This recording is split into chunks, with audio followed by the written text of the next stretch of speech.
Selamat sore Bapak Ibu sekalian. Mari kita membuka firman Tuhan dari Matius 7 ayat 28 sampai 29. Matius pasal yang ke-7 ayat 28 sampai 29. Kita akan membaca bersama-sama kedua ayat ini. 1, 2, 3. Iya. Dan setelah Yesus mengakhiri perkataan ini, takjublah orang banyak itu mendengar pengajarannya. Sebab ia mengajar mereka sebagai orang yang berkuasa, tidak seperti ahli-ahli Taurat mereka. Mari kita satu dalam doa. Bapa di surga, kami mohon ya Tuhan, kiranya di akhir bagian seri khotbah di bukit ini, Tuhan menolong kami kembali merenungkan bagaimana kami harus meresponi akan firman kebenaran yang sudah Kau berikan kepada umat-Mu ya Tuhan. Untuk kami dengar, kami mengerti, dan kami mentaatinya. Kiranya Roh Kudus menolong setiap kami di tempat ini, saat ini. Terima kasih Bapa. Dalam nama Tuhan Yesus, kami bersyukur dan berdoa. Amin. Ini bagian terakhir dari khotbah di bukit. Dan ini adalah bagian epilog. Ini bukan isi khotbahnya. Isi khotbahnya semua sudah selesai. Dan ini adalah berbentuk narasi. Ya, jadi ini bukan isi daripada khotbah Yesus. Tapi ini adalah catatan Matius tentang apa yang terjadi. Setelah begitu banyak khotbah. Setelah begitu banyak hal-hal yang disampaikan oleh Kristus. Saudara, pada akhirnya orang harus berespons. Pada akhirnya akan menunjukkan siapakah kita. Saudara, di dalam ayat ini, saudara, dalam ayat 28, itu dikatakan bahwa setelah Yesus mengakhiri perkataan ini, takjublah orang banyak itu. Takjublah orang banyak itu. Saudara, kita mungkin langsung ya positif melihat hal ini, banyak orang takjub dan sebagainya, kesannya ya itu sudah the best, sudah final, sudah penentuannya. Tetapi saudara-saudara, kalau kita melihat kata ini, saudara, orang banyak dalam Matius, dalam beberapa Injil itu tidak selalu positif. Sehingga ini bukan pasti berbicara mengenai sesuatu yang positif. Takjublah orang banyak itu bisa dikatakan netral dan bahkan ke arah negatif. Ke arah negatif. Karena apa, saudara? Mengenai respon orang yang begitu banyak, saudara. Ini memang itu respon yang intens. Mereka berbondong-bondong ikut Yesus. Ada catatannya itu. Tetapi juga di sisi lain itu superficial. Superficial. Saudara, kalau kita lihat di Matius 22 ayat 33 itu dikatakan orang banyak mendengar itu takjub akan pengajarannya. Takjub akan pengajarannya. Pasal 4 ayat 25 dikatakan banyak orang, ya, maka orang banyak berbondong-bondong mengikuti dia. Ya, jadi ini bukan satu-satunya kali dicatat bahwa banyak orang takjub dan mengikuti Yesus. Tapi saudara, bukankah ada bagian di mana orang banyak itu juga lah yang akhirnya berbalik dari Yesus? Saudara, ketika Yesus berkata dalam Matius 26 ayat 55, pada saat itu Yesus berkata kepada orang banyak, sangkamu aku ini penyamun, maka kamu datang lengkap dengan pedang dan pentung untuk menangkap aku? Saudara, ini adalah audiens yang sama, orang banyak yang sama, yang pernah menerima Yesus dan sekarang membawa pedang dan pentung untuk menangkap Yesus. Sangkamu aku ini seorang penyamun? Saudara, dan jangan lupa beberapa ayat sebelumnya di pasal ke-7 ini kita mendapatkan kalimat seperti karena lebar pintu, luaslah jalan yang menuju kepada kebinasaan. Dan banyak orang yang masuk melaluinya. Banyak orang masuk melalui pintu itu yang lebar, jalan yang luas menuju kebinasaan. Tapi yang sedikit yang masuk pintu yang sempit, yang sesak, sedikit yang mendapatkannya. Saudara, gampang kita, tidak terlalu sulit kita mendapatkan banyak orang. Tidak terlalu sulit membuat kita itu kagum. Ya, kagum membuat orang itu takjub. Kita mengumpulkan, itu semua ada ilmunya, saudara. Cara ngumpulin orang bagaimana. Cara di satu ruangan yang penuh sesak, bagaimana menaikkan emosi, ya, temperatur ruangan itu. Ya, pakai mass psychology, bagaimana mempengaruhi mereka. Tidak terlalu sulit. Ya. Itu banyak teknik bisa dipelajari. Walaupun teknik tidak tentu salah, saudara. Ya, banyak pembicara itu, ya, misalnya Billy Graham di lapangan baseball waktu itu, wah banyak sekali. Dan waktu itu dia pernah, ini khotbah terakhir dia itu tahun 2005 atau 2006. Itu khotbah terakhir dia secara massal. Ya, dan itu bukan in his prime lagi, tidak. Dia itu prime-nya itu tahun 50-an, 60-an begitu. Ini tahun 2006, udah bukan prime-nya Billy Graham. Ngomong sudah pelan begitu ya. Tapi waktu mereka habis nyanyi-nyanyi, ya, ada kesaksian, ada pujian begitu ya. Tiba-tiba Billy Graham yang sudah sangat tua itu harus mulai berkhotbah. Itu suasananya ribut, banyak anak muda itu di lapangan tuh ribut semuanya. Tapi dia cuma ngomong satu kalimat, let us pray. Semua diam gitu ya.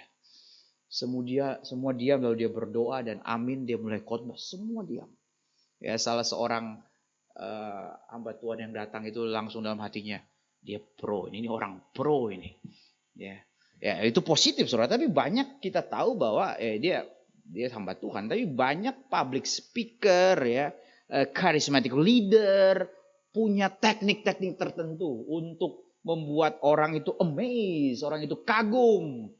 Dan padahal mereka juga tahu bahwa orang-orang itu tidak akan ikut dia sampai akhirnya. Ya, itu pun terjadi dalam banyak gereja. Banyak orang ikut kumpul, tapi berapa yang ikut sampai terakhir? Banyak orang maju ke depan, berapa yang mau di follow up? Berapa yang akhirnya ikut pembinaan selanjutnya? Saudara, kita sebagai gereja reform tidak percaya hanya lewat altar call, maka itu udah final selesai. Gereja reform punya tradisi adalah katekisasi. Ya, untuk diajar terus menerus. Kita nggak bisa puas melihat orang banyak maju berespon. Berapa yang akhirnya menyerahkan diri untuk menjadi murid. Kita nggak akan senang ketika kita mendapatkan tanda kutip fans. Ya, banyak pemuja. Ya, saya dulu fans David Beckham.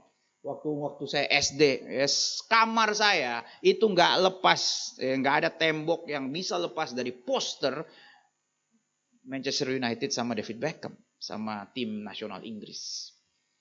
Ya, dulu saya waktu kecil itu di SD itu pulang sekolah lihat poster ada yang baru nggak? Baru saya beli pasti, tempel di kamar. Ya, karena saya pengagum, ya, admire sama David Beckham. Dan saudara, ya itu fans ya. Saya keluarin uang buat dia supaya namanya terpuja. Ya, saya ngomong ke siapa-siapa, lu tahu David Beckham nggak? Lu tahu David Beckham nggak? Wih, free kicknya, crossingnya begitu ya. Kita memberitakan namanya. Kita keluar uang buat dia. Tapi apakah saya mengikuti lifestyle hidupnya? Apakah saya bangun pagi, keliling lapangan, latihan sepak bola tiap hari? Kagak. Banyak orang puas menjadi fans Yesus, takjub saja, tapi tidak mengikuti hidupnya day by day. Jadi memang amazement of the crowds ini adalah intense tapi superficial. Ya, superficial. Ya, karena kemungkinan besar itu adalah orang-orang banyak yang mengikuti jalan kebinasaan. Luaslah jalan itu. Saudara, tujuan khotbah di bukit bukan menambah wawasan, bukan terkagum kepada suatu filsuf yang baru, guru yang baru, rabi yang baru. Ya, tapi ini adalah awal dari perjalanan yang sulit dan panjang. Karena pengikut Yesus akan bertemu dengan segala persecution, penganiayaan. Saudara, waktu Yesus kecil itu ada dicatat pun. Sejak dia kecil, Lukas mencatat orang itu terheran-heran. Yaitu siapa? Ketika Yesus di bait Allah. Ya. Ketika itu orang tuanya mencarinya, akhirnya mendapati dia di sana sedang bertukar pikiran dengan para ahli-ahli Taurat di sana, dan orang tuanya pun tercengang melihat anaknya seperti ini begitu. Nah, ini adalah yang positif. Inilah tercengang, takjub yang positif. Dan kita tahu Maria dan Yusuf itu betul-betul menjalani hidup the narrow way. Pintu yang sesak, pintu yang sempit itu mereka jalani. Mereka ada kekaguman tapi juga disertai dengan jalani hidup yang sempit itu. Jalan yang sempit itu. Maka saudara, kita jangan puas dengan kekaguman. Jangan puas ya dengan segala perasaan seperti itu. Tapi pertanyaannya bagi kita, benarkah kita mengikuti jalan yang Tuhan tentukan bagi kita? Kemudian di ayat 29 saudara, sebab ia mengajar mereka, jadi ini alasannya saudara, sebab ia mengajar mereka sebagai orang yang berkuasa, ya, berotoritas. Tidak seperti ahli-ahli Taurat mereka. Saudara, yang terjadi di sini adalah sebetulnya adalah otoritas melawan otoritas. Otoritas yang lama melawan otoritas yang sejati. Dalam kebudayaan Yahudi, saudara, guru-guru Yahudi itu mempunyai tradisi yang begitu ketat. Mereka itu kalau berbicara, kalau mengajar, harus mengutip guru-guru atau rabi-rabi sebelumnya. Rabi Hillel misalnya itu sangat pintar dan sangat pembahasannya itu menarik banyak orang. Tapi dikatakan bahwa orang-orang tidak akan mendengar dia, tidak akan setuju satupun dari dia kalau dia tidak mengutip rabi-rabi sebelumnya. Rabi Samai dan Abtalion dan sebagainya. Ya, jadi mereka itu punya tradisi mengkutip-kutip di belakang. Tapi Yesus datang dengan cara apa? Yesus datang bilang, kamu telah dengar firman ya, yang dulu ya. Kamu telah dengar firman ini, tetapi aku berkata kepadamu. Ya. Saudara, bayangkan perbedaannya saudara. Nabi-nabi saja, itu waktu mau menyatakan firman Tuhan, dikatakan, thus saith the Lord. Demikianlah firman Allah. Maka dia disampaikan. Para rabi, ya, para tradisi Yahudi itu mengatakan, ya ini kata rabi saya sebelumnya. Ya. Ini kutipannya, ya, maka kamu harus ikutin. Tradisi berkata seperti ini. Tapi Yesus yang berkata, aku berkata kepadamu, verily, verily, I tell you the truth. I say to you, gitu ya. Apa yang Yesus sedang lakukan di sini, saudara? Yesus sedang melawan otoritas yang asing. Ya, Yesus sedang melawan suatu otoritas yang selama ini berada di tempat yang spesial. Mereka lah saudara, orang-orang yang betul-betul sebetulnya mendapatkan tempat terhormat. Ya, para ahli Taurat, orang Farisi, mereka itu bukan bad people, saudara. Mereka lah orang-orang yang paling konsisten melawan Herodes. Mereka lah yang mempertahankan budaya Yahudi. Kalau nggak ada mereka, mungkin kebudayaan Yahudi ya tidak sekuat itu. Jadi saudara, Yesus pun hadir sebetulnya secara logika ya. Yesus hadir itu sebetulnya melawan siapa? Melawan Herodes juga. Harusnya Yesus itu dengan orang Farisi itu side by side melawan Herodes. Tapi anehnya, kenapa Yesus menentang orang Farisi? Menentang ahli-ahli Taurat. Karena saudara, orang-orang Yahudi telah membuat tempat yang begitu spesial. Tanah mereka. Ya, ini adalah tanah yang Tuhan berikan. Bait mereka. Bait Allah. Inilah tempat hati manusia. Bertemu dengan hatinya Tuhan. Mereka bikin kosong. Soulless. Ya. Dan saudara, di khotbah di bukit ini Yesus memang tidak berhadapan langsung dengan ahli Taurat, orang Farisi dan sebagainya. Nanti setelah itu konfrontasi langsung. Nanti di bait Allah, Yesus itu menunggang balikan itu meja-meja transaksi mereka yang begitu. Itu karena apa? Karena selama ini Tuhan menitipkan ya tradisi Yahudi ini kepada orang-orang yang salah memakai otoritasnya. Mereka menjalankan semua. Waduh, orang-orang yang melayani di bait Allah itu orang-orang kaya itu, saudara. Banyak dari mereka orang kaya. Orang Saduki itu sangat punya kekayaan. Orang Farisi memang tidak sekaya itu. Ya. Tetapi saudara, intinya mereka telah membuat yang namanya isi hati Tuhan. yang harusnya dipertemukan dengan isi hati manusia, yaitu bait Allah, itu menjadi kosong, soulless, tidak ada jiwanya sama sekali. Padahal ini tempat Allah berotoritas. Sehingga di sini Yesus sedang melawan otoritas yang asing. Yesus di sini datang untuk mempertanyakan apa otoritasmu terhadap aku. Apa otoritasmu? Kamu, saudara, Yesus mau berkata, this is my home, this is my temple, you work for me. Ini adalah tempatnya, ini adalah pemiliknya datang dan seharusnya kalian itu bekerja bagi dia. Sehingga saudara, kita merefleksikan ketika kita menjadi orang Kristen.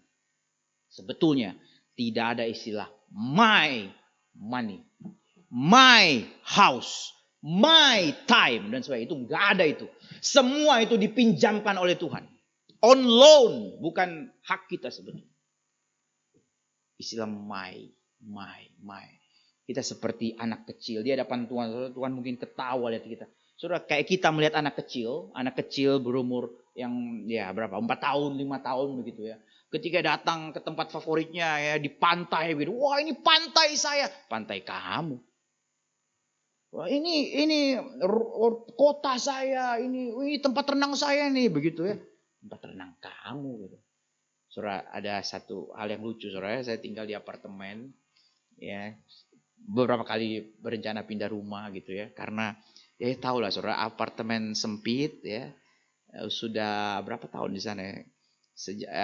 Sudah lama, tapi anak itu kan baru umur 7-8 tahun. Jadi ya bersama anak di sana itu sudah hampir 8 tahun. Dan kita tahu ya barang terus masuk saudara ya. Barang terus masuk. Kayak mobil saya tuh barang terus masuk. Nggak ada outputnya begitu ya. Mainannya lah, bukunya lah gitu ya. Terus setiap kali terencana pindah ke rumah orang tua di daerah Jakarta Timur gitu. Rumahnya ya rumah gitu ya, pasti lebih luas daripada apartemen. Anak saya bilang, nggak mau, maunya di apartemen tetap. Ya dia dari kecil, dari bayi di situ saudara. Karena di apartemen kita punya mall gitu. Emang ada mall di situ. Kita punya kolam renang pak gitu. Dengan bangga dia ngomongnya saudara. Jadi memang apartemen kita tuh ya, dari masuknya tuh pohon-pohonnya besar begitu ya. Wah dia senang banget, dia pikir itu punya dia gitu. Rumah saya luas. Kalau tinggal sih saya punya kolam renang gitu kan. Kita kan ketawa-ketawa ngelihat itu ya, sama seperti Tuhan melihat kita. Oh kita punya prestasi, kita punya uang, punya ya, ketika kita mengklaim itu semuanya milik kita. Tuhan ketawa-ketawa itu dari surga. Ya. Mengklaim seperti anak kecil ya, my money, my time, my health. Oh come on. Semua itu pinjaman. Semua itu pinjaman. Ya, semua kita hanya steward ya. Ini semuanya lah gift.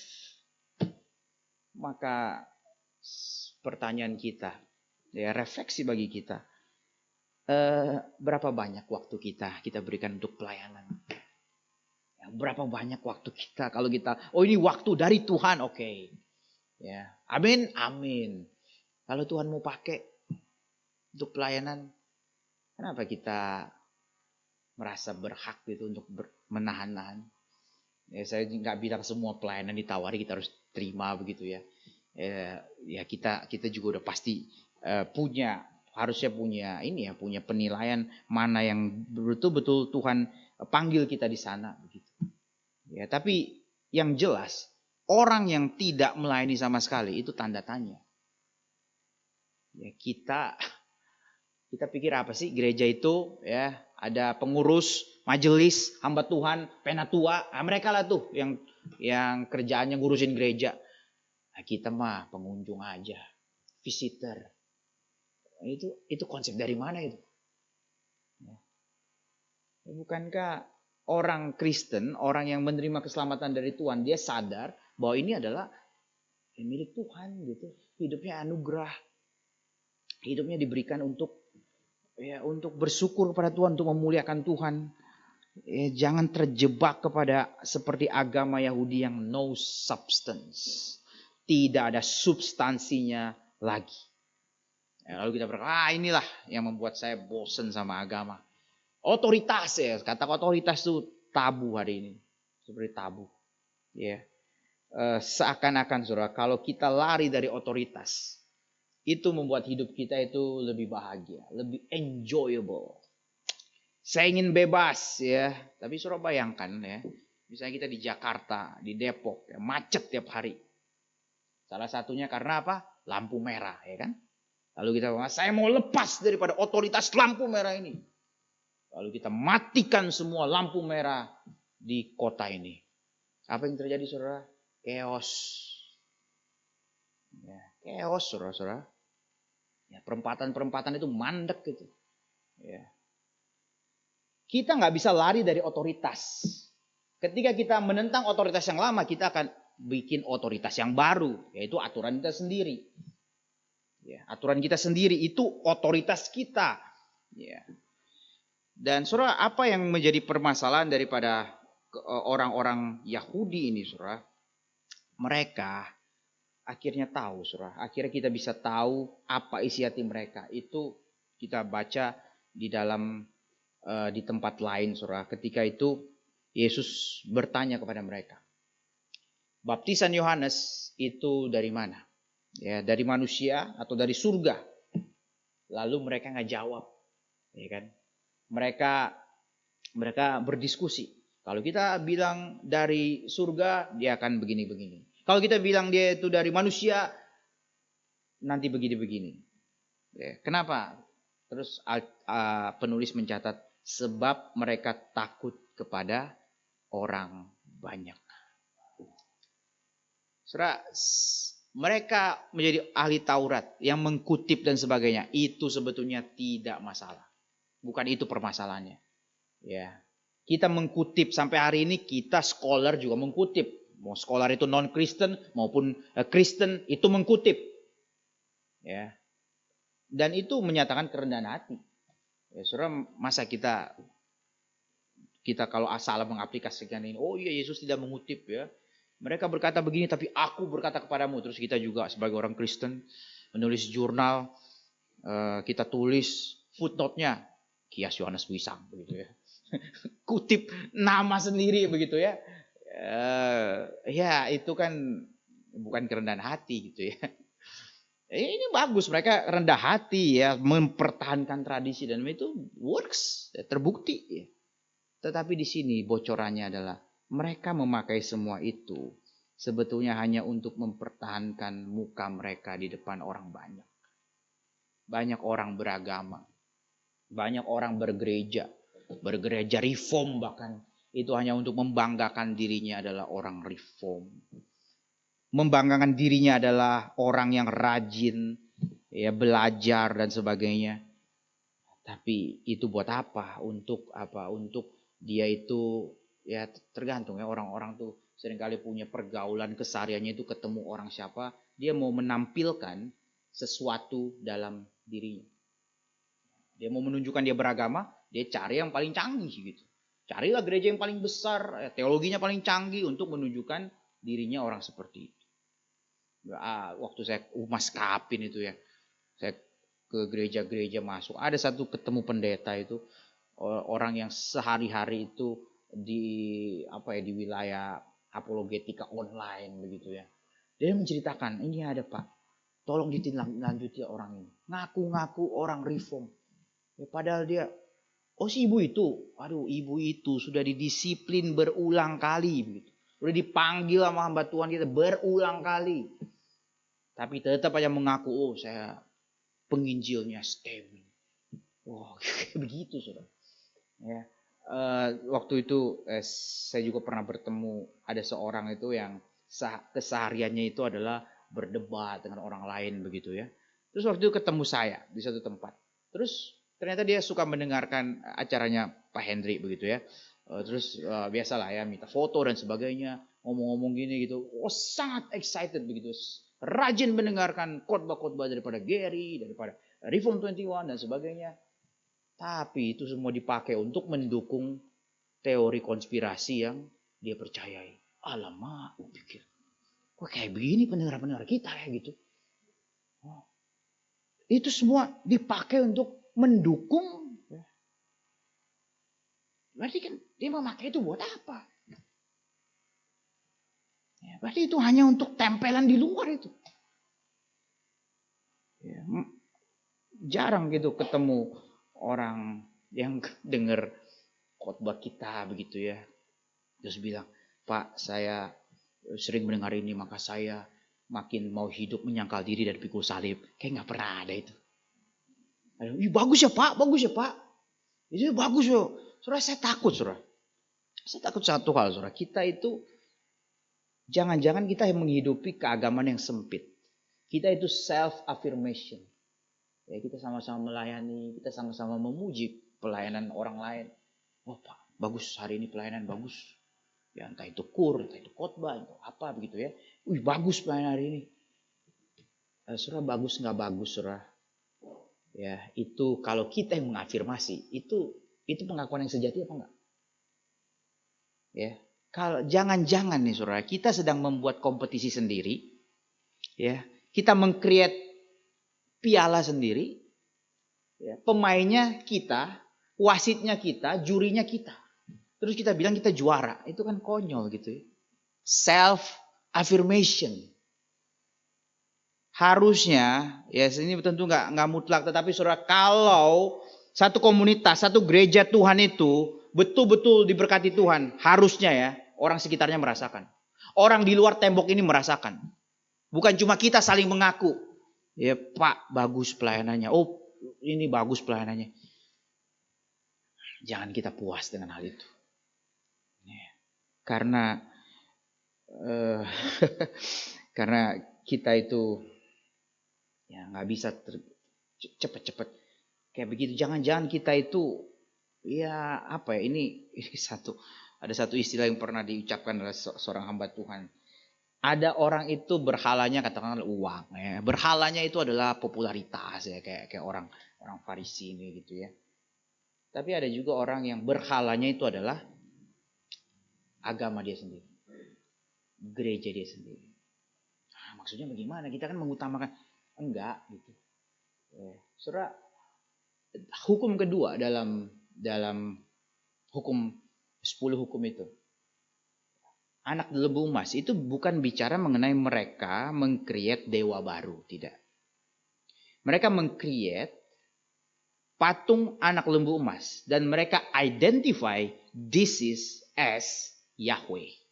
Oke, mereka bilang ini adalah Yahweh, tuh kayak begini. Apa bahayanya dari ini, saudara? Bahayanya adalah ini adalah mental image. Mental image. Saya kasih contoh begini ya. Kita itu hidup banyak dalam pencitraan. Ya kan? Kita hidup di gereja, kita mencitrakan sesuatu. Kita berelasi di kantor, kita mencitrakan sesuatu. Kita relasi yang dekat dengan pasangan kita mencitrakan sesuatu. Ya kan? Padahal saudara, yang kita citrakan ya itu lebih sedikit daripada yang kita sembunyikan. Betul enggak? Kita mencitrakan kita baik, kita religius. Tapi yang kita enggak ungkap ya, yang kenyataannya itu ada di belakang tersembunyi. Ya. Sama seperti kita menikah. Selama ini kita pacaran, kita show our best. Kita menutupi semua yang keburukan kita. Ya nanti baru di-reveal ketika menikah bertahun-tahun. Ketahuan tuh satu-satu tuh. Brengsek-brengseknya. Dosa-dosanya, kegelapan-kegelapannya itu muncul di situ. Tapi waktu sedang kita aktif-aktifnya mencitrakan. Jadi sehingga saudara, citra atau gambar itu lebih banyak yang lebih sedikit yang di-reveal daripada yang di-conceal. Lebih sedikit yang dibukakan dan lebih banyak yang ditutupi. Misalnya anak lembu emas, dia membukakan apa? Mencitrakan apa? Misalnya kekuatan, ya misalnya apa keberanian lah dan sebagainya. Tapi itu nggak bisa menyatakan apa? Misalnya kasih itu sulit digambarkan dalam image tersebut. Kesetiaan, dan lain-lain gitu ya. Sehingga Allah tidak mau dicitrakan seperti itu. Ya. Kita jangan salah mencitrakan Allah kita. Seringkali itu tadi di katekisasi itu saya lagi membahas mengenai kadang-kadang itu kita reaksi kita terhadap ajaran yang ekstrim itu juga kembali ekstrim. Ya, misalnya kita alergi tuh kepada gereja-gereja yang ngomong berkat mulu. Tapi ketika kita overreact terhadap itu, kita doanya jadi nggak minta berkat, saudara. Nih, doa kita tuh langsung saya ngutip Pak Henry, saya udah pernah tuh kayaknya bilang, biasa kan orang reform itu terkenalnya berdoanya seperti apa? Kedaulatan Allah. Biar kehendakmu yang jadi, bukan kehendakku. Gitu kan? Benar gak? Iya kan? Saudara, kalau kita doanya itu cuma pakai kalimat itu, lama-lama ini jadi mantra itu. Mantra yang negatif. Gitu. Ya, dan akhirnya jadi doa kita akan mati. Doa kita akan mati. Saudara punya anak misalnya. Ya, Pak, mau berenang. Tapi bukan kehendak aku yang jadi, kehendak Papa yang jadi. Ya kan? Pak, beliin ini dong gitu ya. Pengen banget beliin, tapi bukan kehendakku yang jadi, kehendak Papa saja yang jadi. Lama-lama ini anak aneh banget ini anak. Lu percaya gak sih gue bakal ngasih gitu kan? Soalnya jangan kita berdoa itu selalu dibumbuin dengan kalimat itu, bukan kehendakku tapi kehendakmu yang jadi. Dalam hati kita, ya terserahlah Tuhan, kayaknya biasanya gak dijawab sih, biarin aja begitu. Ya, kalau dijawab ya syukur, kalau enggak begitu, saudara. Kalau kita percaya kita punya Allah yang besar, mintalah something big. Saudara, doa kita tuh menunjukkan iman kita begitu. Ya, kembali ke sini, saudara. Orang bisa saja itu mentuhankan ya keagamaan dia, yang sebetulnya salah begitu ya. Kita mempertuhankan Kristus. Image of God yang sejati hanyalah Kristus. Di sanalah terdapat semua kasih, keadilan, kekudusan yang sudah dinyatakan dengan jelas. Di zaman ini orang merasa hidupnya itu mulai ada artinya ketika dia dapat promosi gitu ya. Mulai hidupnya tuh ada artinya begitu ya. Padahal Alkitab nggak pernah ngajarin itu. Ya, nggak pernah ngajarin itu. Ya, dan kita itu, dan salah satu tentu saja ilah zaman sekarang itu adalah ya kecantikan begitu ya. Ya, makanya anti-aging ya, produk-produk itu kan wah itu booming itu. Ya. Ada seorang novelis ya, penulis film juga ya. Dia pernah mengatakan begini. Dia sudah umur 60 gitu ya. Dia pun bergumul secara pribadi. Dia katakan our faces lie but our necks are the truth. Wajah kita itu bisa bohong ya, tapi leher kita nggak bisa bohong. Ya. Bisa dua arti. Mungkin maksudnya mungkin kita bisa mempoles wajah kita sebagus mungkin, tapi leher kita itu nanti nggak kuat lagi itu kelihatan. Atau kita terlalu fokus mempoles muka kita putih, leher kita coklat begitu kan. Biasanya begitu tuh orang yang pertama make up itu kan nggak peduli sama lehernya gitu kan. Ya enggak sih, saya nggak tahu, saya nggak ngerti dunia kayak begituan. Tapi ya seringkali melihat kayak begitu. Ini kok putih banget wajahnya gitu. Ada istilahnya apa itu? White cast. Anyway, saya nggak ngerti gitu-gituan. Nah, saudara, saya mau men-sharingkan sesuatu. Jadi, ya saudara, saya ini bukan khotbah eksposisi yang biasa, saudara. Tapi ini karena ini bagian terakhir dan isi khotbah di Bukit Seru sudah selesai. Ini narasi epilog, jadi penutup. Sehingga saya mengajak kita untuk banyak berefleksi. Ya, banyak berefleksi dan terakhir itu yang saya gumulkan ya bersama rekan-rekan yang lain juga itu adalah mengenai sosial media, saudara. Saudara, sosial media itu ya sebenarnya kita udah bosan lah ya bahas sosial media mulu gitu ya. Tapi ini, saudara. Tapi saya ada sesuatu yang menurut saya masih sangat perlu kita perhatikan gitu. Saya pun tertarik bagian ini. Jadi ada seorang penulis, seorang Kristen itu mengatakan bahwa sosial media itu adalah counterfeit institution. Institusi yang palsu. Maksudnya bagaimana, saudara? Jadi saudara, kita tahu ya institusi ya, pemerintah, gereja, keluarga gitu ya. Itu institusi ya. Dan apa fungsinya institusi?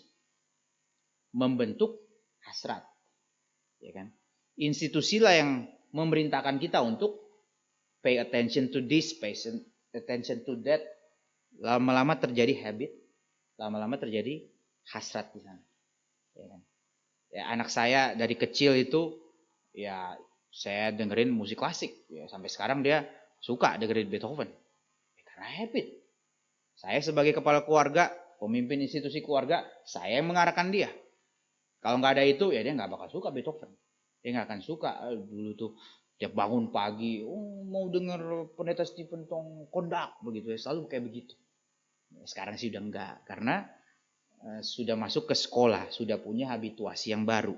Institusi sekolah udah lebih kompleks, ditunjukkan hal ini, dan juga ada liturgi di luar jam pelajaran ya kan. Waktu mereka bermain, mereka waktu lagi bermain futsal dan sebagainya, itu kan ada liturginya juga tuh. Ya, liturgi apa misalnya anak-anak kecil yang cowok tuh, kesombongan lah gitu kan. Nah, mulai itu ditanamkan. Ya, ini yang negatif begitu ya. Jadi kebiasaan kita itu membentuk hati kita. Ya, institusi itu tugasnya adalah membentuk hasrat, dan lama-lama itu hasrat itu menjadi stabil supaya kita punya makna hidup. Itu tugas institusi. Ya, dan di sini maka dilakukan lewat praktika-praktika, habit, liturgi, dan di sana saudara, institusi melatih intuisi, ya. Kita punya intuisi, itu dilatih oleh program habit praktika dari institusi yang punya otoritas, ya. Ya, sehingga kita dibentuk di sana, kita tahu mana yang baik, mana yang jelek, kita tahu dari situ. Karena ada institusi yang mengarahkan. Kalau enggak, kita nggak tahu, ya. Dan praktika yang sebetulnya cara kerjanya bagaimana? Praktika-praktika ini direct our attention. Direct our attention. Misalnya saudara, kita di gereja, atensi kita arahkan kepada Kristus. Ya, berulang kali itu harus kepada Kristus ya, lewat khotbah, lewat Alkitab, lewat persekutuan, semua kita arahkan kepada Kristus. Ya, kemudian kita mulai tahu identitas kita, makna hidup kita lewat institusi ini. Ya, misalnya, ya kita mulai lihat identitas kita itu kita dikasihi Allah bukan karena kita baik dan indah, tidak. Ya, bukan karena kita beautiful maka kita loved by God, tidak. Kita tahu itu, tapi kita tahu bahwa walaupun kita ugly, Tuhan tetap mengasihi kita. Ya kan, itu ditanamkan terus-menerus. Coba saudara, begitu keluar saja dari ruang ibadah institusi ini saudara, di luar sana sudah berkata hal yang berbeda, udah hal yang lain. Kamu akan diterima kalau kamu good and beautiful. Kalau kamu nggak good and beautiful, kamu nggak ada artinya. Itu di luar sana ngomong begitu. Ya. Jadi ini adalah otoritas versus otoritas sebetulnya. Institusi pembentuk hasrat melawan institusi asing pembentuk hasrat juga. Maka ini bukanlah permainan, bukan permainan kata-kata, tapi ini adalah mengenai institusi, ya, mengenai institusi yang benar dan institusi dalam dunia berdosa. Lalu saudara, sosial media basically itu adalah attention economy.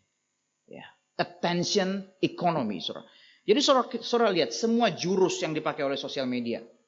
Doom scrolling, autoplays video, dan sebagainya. Itu adalah dipakai untuk keep our attention. Ya, keep our attention. Dan ini mulai membentuk kita, membentuk hasrat kita, membentuk identitas kita. Benar tidak? Ya, teman saya cerita. Misalnya dia follow akun warga Jakarta. Ya, sudah tahu akun itu. Ya nggak usah tahu, nggak apa-apa. Itu tiap kali buka yang keluar adalah kecelakaan lalu lintas, orang marah-marah di jalan, gitu kan? Tiap hari tuh yang di Jakarta itu ya, ini nabrak dan sebagainya, itu semua ada di situ. Bayangkan konsumsi orang tiap hari begitu, dia katakan, saya identitasnya dibentuk. Definisi saya dibentuk. Saya adalah orang yang hidup di Jakarta, ya, tempat yang sangat dangerous, jalanannya itu penuh dengan orang yang super angry, sehingga saya harus punya cara bertahan hidup. Kalau terjadi apa-apa di jalan, saya harus teriak lebih keras, lebih kejam, supaya saya bisa bertahan hidup. Itu yang membentuk. Ini cuma contoh salah satu account. Saya nggak tahu saudara account apa, algoritma saudara. Apakah kecantikan atau apa, saya nggak tahu begitu ya. Saudara bayangkan efeknya segitunya. Pembentukan, dan itu diulang-ulang terus menerus. Ya, ini tidak main-main saudara. Ini saya makin lihat penelitian ini, saya makin serius. Betul-betul saudara. Tugas gereja bukan hanya mengajar teologi firman Tuhan, tapi harus mengarahkan kita secara liturgikal. Ya, tugas institusi gereja itu saudara tidak sadar, tanpa sadar, dalam gerakan kita punya liturgi tahunan misalnya. Pertengahan tahun ini udah mulai itu pasti NRITC, BCN gitu. Jadi kita harus mikirin tuh anak-anak kita. Ya, anak-anak kita yang lagi liburan ini lebih baik bawa ke sana. Ya, itu mulai gitu. Nanti akhir tahun apalagi ya kan? Terus speak kapan begitu? Itu semua saudara, itu saudara jangan taken for granted. Event lagi. Walaupun kadang-kadang saya ngomong kayak gitu juga. Tapi itu kan tanda kutip pencuri perhatian kita yang positif kan? Kita tiap hari rela dicuri perhatian kita sama hal warga Jakarta dan sebagainya gitu. Kenapa kita nggak mau bukan kita harus bersyukur kita dicuri atensinya oleh gereja. Kalau ada event berarti sudah diomongin sama pengurus Penatua oleh Pak Tong. Mereka udah bergumul puluhan tahun untuk ini terjadi. Bukankah itu visi daripada Stephen Tong? Ya. Bukankah saya kembali ketika mempersiapkan ini, saya kembali membaca latar belakang survei tentang khotbah di bukit. Ini kan sangat terkenal dan semua gereja itu membahasnya. Kalau di gereja Katolik abad pertengahan, pemahaman mereka adalah khotbah di bukit ini, ya, ini bukan buat orang secara umum ya, bukan buat jemaat awam. Ya, kalau jemaat awam katakanlah gagal melakukan ini, ya, khotbah di bukit itu fine. Tapi para hamba Tuhan, ya, para biarawan, mereka lah yang harus melakukan ini dengan tepat. Ya, jadi ada kasta di sana begitu. Sehingga nggak heran di gereja-gereja pada saat itu ketika mengajar firman Tuhan gitu, memang saudara dulu mungkin pendidikan nggak seperti sekarang. Yang dulu mungkin yang belajar, yang bersekolah cuman hamba Tuhannya, jemaatnya mungkin memang tidak bisa membaca dan sebagainya. Makanya khotbahnya pendek. Ya, yang diajar pun nggak bisa mendalam. Tapi kita sudah maju, nggak ada alasan untuk kita lakukan itu lagi. Kita semua di sini kemungkinan besar kuliah, kita belajar di sekolah pun belajar matematika, kimia, fisika, itu kan susah banget. Terus kita nggak mau punya kedalaman sedalam itu terhadap firman Tuhan, nggak bisa. Maka ya salah satu perjuangan kita adalah bagaimana teologi itu juga sampai kepada awam. Ini nggak bisa dimonopoli oleh kaum elit, hamba Tuhan yang lulusan sekolah. Semua bisa mempelajari itu. Dan itu hak istimewa. Ya saudara. Jadi gereja pun ada attention ekonomi tanda kutip. Dan itu baik ya. Itu liturgi. Ya. BCN. Kalau di Depok ada saat. Ya, kalau ini ada KKR Pasca. Udah lewat begitu ya. Ini baru dimulai lagi. Ya, baru dimulai retret PA wanita dan lansia ya. Saya ikut karena saya lansia saudara ya. Apa sih lansia definisinya? Kita lanjutkan usianya kan. Siapa di sini yang usianya yang udah nggak lanjut lagi? Kalau udah nggak lanjut yang ada di sini saudara. Kita lansia saudara. Jadi itu baru lagi begitu kan. Jadi itu bersyukur kita itu attention kita tuh memang diarahkan. Sebetulnya kalau mau dikatakan gereja masih sangat kurang dalam hal mengatur liturgi kita. Liturgi kehidupan kita. Ya, di hari Minggu mungkin sudah cukup ya. Kita ada segala program di hari Minggu ini. Tapi di hari Senin, ya, di hari Senin apa liturgi kita? Bukankah kebanyakan bangun pagi, dibangunin sama HP-nya, langsung ya kita melakukan segala liturgi kita yang normal itu. Ya, kita dicuri attention kita sama kayak begituan. Dan bagi saya ini serius, saudara. Dan ini ironis. Apa tujuan sosial media? Tujuan sosial media adalah membuat seorang individu itu lepas daripada institusi. Ya. Lepas dari institusi. Kamu bisa pakai ini. Ya. Tetapi saudara, yang terjadi adalah sebetulnya ironis. Karena sosial media sendiri adalah institusi yang palsu. CEO daripada Instagram di awal tahun ini mengatakan bahwa dia katakan seperti ini. Tahun ini adalah the greatest transfer of power from institution to individuals of all time. Ya. Cita-cita zaman modern, zaman postmodern untuk lepas daripada institusi-institusi ini, pemerintah, gereja dan sebagainya. Itu terjadi tahun ini, dia optimis begitu. Bukankah ini ironis? Karena tujuan sosmed yang dibuat adalah meruntuhkan institusi, ternyata itu diganti. Yang terjadi bukan meruntuhkan institusi, tapi mengganti, saudara. Menggantinya dengan individual influencer. Yeah. Mengganti itu, dan sekali lagi yang terjadi adalah modelnya intuisi di atas institusi. Harusnya kan intuisi di bawah institusi. Institusi mengarahkan intuisi kita, our desire, our heart dan sebagainya. Sehingga tapi sekarang itu maunya dibalik ya. Orang membuang katedral secara eksternal, ya sebetulnya mereka sedang sebenarnya itu bukan membuang, tetapi mereka memindahkan secara internal. Ya. My feeling as my cathedral. Ya, dari feeling kita, dari hati kita itu mempunyai institusi yang baru, saudara. Sehingga orang akhirnya lari kepada institusi-institusi palsu, ya seperti sosial media. Sehingga saudara, kalau hari ini, ya saudara bersyukur yang anaknya belum kena sosial media. Ya, saudara bayangkan, misalnya sudah dia diperbolehkan begitu, maksudnya sudah waktunya lingkungannya itu pada itu semua begitu. Lalu kita melarang, nggak boleh. Apa yang terjadi, saudara? Waktu kita larang dia, ya, ketika dia pergi ke teman-teman dia akan terpinggirkan, dimarginalize. Kalau dia nggak pakai sosmed dan semua orang pakai sosmed, dia akan termarginalisasi, ya, marginalisasi.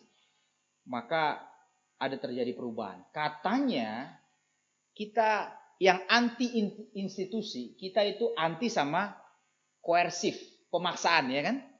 Kita memperjuangkan persuasif. Gak ada yang maksa untuk follow, gak ada yang maksa untuk gitu. Ternyata di tempat lain itu pemaksaan. Anak saya akan terpaksa itu, misalnya nanti ya, akan terpaksa pakai itu kalau dia termarginalisasi. Dari yang tadinya bersifat persuasif, sebetulnya koersif, pemaksaan. Nah, dan ini kita hadapi bersama. Sehingga saudara, tapi ada satu good news di tahun ini, Meta itu kalah di pengadilan. Karena ada orang protes mengatakan bahwa Meta itu gagal melindungi anak-anak kita dari kecanduan, dari predator dan sebagainya. Dan mereka kalah. Ya. Sudah diverdik di pengadilan di Amerika, Meta yaitu Facebook dan lain-lain itu kalah. Artinya pemerintah akan ambil tindakan dengan semua jurus sosial media mereka. Kemungkinan jurus-jurus mereka seperti autoplay, algoritma mereka dan sebagainya itu akan didisiplin oleh pemerintah. Saudara lihat ya, institusi harus dilawan oleh institusi. Kalau kita sebagai gereja, sebagai individu teriak-teriak gitu ya, sosial media sudah ini begini-begini, kita protes di mana-mana. Bahkan itu tahun 2000 berapa? 2022 itu di Netflix ada film apa itu? Social Dilemma. Itu kan sudah mengkritik habis itu. Dan mereka yang mengkritik bukan orang-orang biasa, mereka adalah mantan pemimpin dari berbagai macam sosial media, perusahaan media. Ya. Mereka itu menyatakan kebahayaan itu, tapi sepertinya mereka ya tidak didengarkan, bahkan algoritma semakin menjadi-jadi, kecanduan semakin menjadi-jadi. Tapi bersyukur rekan saya ini yang berkata kepada saya itu dia hamba Tuhan. Seumur umur saya ketemu sama dia, saudara, nggak pernah saya dengar dia ngomong praise the Lord, nggak pernah, saudara. Tapi waktu berita ini muncul, saudara, dia katakan praise the Lord. Ya, memang institusi yang harus melawan institusi. Lalu gereja ngapain? Dia suggest, dia kasih saran kepada saya dan dengan penuh keberanian dia bilang, kita punya persatuan remaja misalnya ya, harusnya berani ya, sebelum mulai itu kumpulin HP-HP-nya tuh. Ya. Cuma waktu dia ngomong kayak gitu, remaja kami baik-baik aja tuh. Waktu saya ngajar nggak ada yang buka handphone gitu kan, ya udah nggak usah dilakukan dulu gitu. Tapi kalau remaja udah 100 ya, udah lebih dari 100 kayak di pusat, ya itu harusnya kita sebagai institusi gereja berhak gitu. Karena atensi mereka sedang direbut. Seorang teolog namanya Andy Krause mengatakan bahwa this is demonic power. Demonic ini sudah demonic, ini the power and principalities yang dikatakan oleh Paulus, roh yang berlayang-layang di udara. Kita bukan melawan darah dan daging.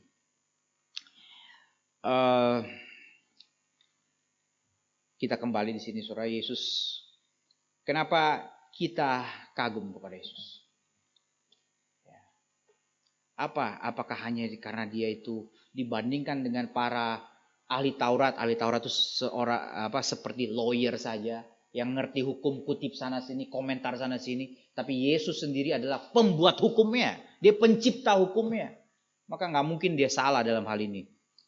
Tetapi saudara, kita lihat hal yang lain.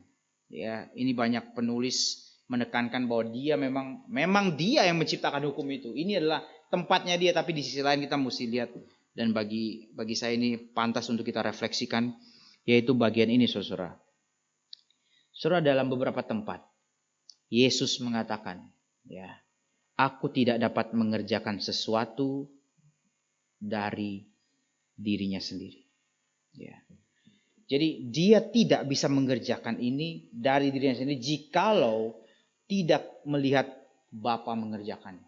Kemudian di tempat lain dia katakan bahwa aku tidak berbuat apa-apa dari diriku sendiri, tetapi aku berbicara tentang hal-hal sebagaimana diajarkan Bapa kepadaku. Ya. Ajaranku tidak berasal dari diriku sendiri, tetapi dari Dia yang telah mengutus aku. Apa artinya di sini, saudara? Yesus pun ya sebetulnya itu taat kepada otoritas. Dia bukan mengajar dari dirinya sendiri, tetapi dari Bapa yang mengutus aku. Saudara, ini menjadi refleksi bagi kita semua bahwa seringkali ketika kita mengajar, ketika kita berkata sesuatu yang kita yakini adalah kebenaran, seringkali kita klaim itu dari kita. Padahal Yesus sendiri katakan ini bukan dari dia. Padahal dia berhak itu ngomong. Dia berhak bahwa ini dari saya begitu. Tapi dia katakan itu bukan berasal dari diriku sendiri, tapi dari Bapa yang mengutus aku. Ya, ini bagian ini harusnya banyak berbicara kepada kita. Kita bicara bukan dari diri kita sendiri, tapi dari higher authority. Martin Luther King, saudara, ketika dia menulis surat di Birmingham Jail, saudara, dia waktu itu zaman protes begitu ya, zaman dia unjuk rasa begitu. Ada pendeta kulit putih yang berkata kepada dia, stoplah, jangan lanjutkan lagi. Tolong hargai law and order and common sense. Ya, jadi dikasih nasihat kayak begitu. Ya, please stop what you're doing. Hargailah law and order, common sense. Lalu apa? Dr. King mengatakan apa? Dia bilang, saya di sini tidak untuk menjawab kamu. Yeah. I'm not here to answer and appeal to your understanding of law and order and common sense. Dia katakan bahwa I am appealing to a higher authority. I'm appealing to the understanding of freedom from the courts of heaven. Orang-orang pengunjuk rasa seperti Martin Luther King, dia bukan sekedar menentang apa yang terjadi di depan matanya, tetapi dia punya dasar, yaitu higher authority. Dia mengutip dari Amos ya tentang keadilan, justice, role dan sebagainya. Itu adalah higher authority. Maka kita semua punya intuisi. Tapi intuisi kita itu dibentuk oleh apa? Apakah kita mengandalkan itu higher authority atau bukan? Ya, atau bukan. Dan sebetulnya otoritas ya yang Yesus berikan untuk melaunch the kingdom of God, kita harus lihatnya itu sebagai suatu keindahan. Ya, saya akan tutup dengan kutipan dari J.I. Packer, J.I. Packer mengatakan, saya memegang doktrin yang mendalam bahwa tidak ada kesenangan yang begitu sering atau begitu intens seperti kesenangan dari seorang Kristen yang bersyukur, berbakti, berfokus sepenuh hati dan yang menyangkal diri. Dia katakan bahwa saya berpendapat bahwa kenikmatan di dalam kita bekerja, beristirahat, persahabatan keluarga, makan, hubungan suami istri, seni, kerajinan, bermain, menonton pertandingan, menemukan sesuatu, menciptakan, create sesuatu, menolong orang lain, serta semua kesenangan mulia lainnya yang ditawarkan oleh kehidupan. Dia katakan itu semua dilipat gandakan bagi orang Kristen. Ini kalimat dari J.I. Packer dan surprisingly dia bilang begini, saudara. Karena seperti yang sering dikatakan oleh kaum Puritan yang lama yang penuh sukacita itu. Waktu lihat pertama kali, apa kaum Puritan ngomong kayak begini? Kita semua pikir orang kaum Puritan itu lesu, kaku gitu ya, nggak ada kehidupan. Oh tidak, saudara. Ternyata kaum Puritan yang lama itu penuh sukacita, penuh keriangan begitu. Istilah Puritan itu sudah dirusak oleh orang-orang sekuler. Ya, tetapi sebetulnya dikatakan bahwa orang Kristen mengecap ya kehadiran Allah dalam segala kesenangannya. Ya, bahkan ketika kita mendengarkan firman, mereka katakan, ya, firman itu betul-betul lebih dari ribuan keping emas dan perak. Mazmur 119 ayat 72. Ya, seberapa firman itu mengangkat harga diri kita, kita bersenang. Ada sukacita di sana. Bahkan dia katakan seberapa firman itu merendahkan kita sebagai manusia, itu pun sebetulnya kita penuh sukacita. Itu adalah efek samping dari semua itu, penuh sukacita. Saudara, dikatakan semakin sungguh-sungguh kita mengikuti Yesus, sebetulnya semakin besar pula sukacitanya. Khotbah di bukit menuntut akan respons kita. Full kepada Kristus atau tidak. Dan sebetulnya ada sukacita di baliknya yang tidak terkatakan. Mari kita berdoa. Bapa di surga, kami bersyukur ya Tuhan. Kami bosan dengan otoritas. Kami tidak percaya karena kami sudah terlalu banyak pengalaman. Orang-orang yang duduk di pemangku jabatan, pimpinan-pimpinan, baik di institusi sekuler maupun institusi gereja. Banyak mereka tidak bisa kami percaya. Banyak mereka itu tidak menjalankan apa yang seharusnya dan kami sudah sangat-sangat skeptis dengan semua ini. Tapi ya Tuhan, Engkau memberikan solusi. Bukan kami lepas dan lari daripada institusi, lepas dari otoritas. tapi kami bertemu dengan otoritas yang sejati. Otoritas yang cara mendapatkannya bukan engkau dengan mahkotamu menghakimi setiap kami, tapi engkau dengan mahkota duri menghakimi anakmu sendiri, sehingga kami diberikan kehidupan, kebebasan yang bahkan 2 kali lipat dari yang ditawarkan oleh dunia ini. Ya Tuhan, jalan mana lagi yang harus kami pilih selain jalan ini? Pimpinlah kami, bimbinglah setiap kami hari lepas hari, melalui firman, melalui doa, melalui puji-pujian. Tolong kami untuk terus merasakan kehadiran pribadi Allah dalam apapun yang kami kerjakan. Terima kasih ya Bapa. Dalam nama Tuhan Yesus kami bersyukur dan berdoa. Amin.